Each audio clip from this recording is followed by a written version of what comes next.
Այս տարի պետական բյուջեից 9.5 միլիարդ դրամ ենք վճարելու անհուսալի վարկեր ունեցող մեր հայրենակիցների համար։ Պատկերացրեք, մարդը վարկ է վերցրել, անհաջողության է մատնվել, գուցե ինչ-որ բան սխալ է հաշվարկել, հայտնվել է բանկերի սև ցուցակներում ու տոկոսներն անընդհատ ավելանում են։ Այս 9.5 միլիարդ գումարով իրականացվում է ծրագիր, որից կարող են օգտվել մինչև 1 միլիոն դրամի անհուսալի վարկ ունեցող մեր հայրենակիցները։ Սրանով պետությունը քայլ առաջ է անում դեպի խնդիրներ ունեցող քաղաքացիները։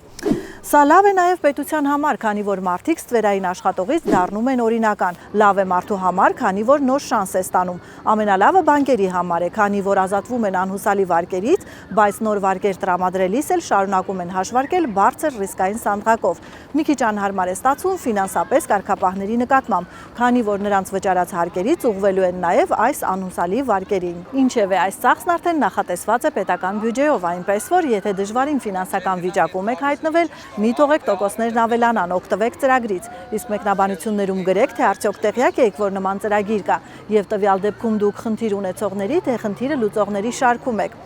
Եթե թեման հետաքրքիր է թվում, բաժանորդագրվեք Աքսիոմային, որպեսզի տեսնեք, թե հաջորդ էպիզոդներում մեզ բոլորիս հետ կապ ունեցող ինչ թիվ ենք ներկայացնելու։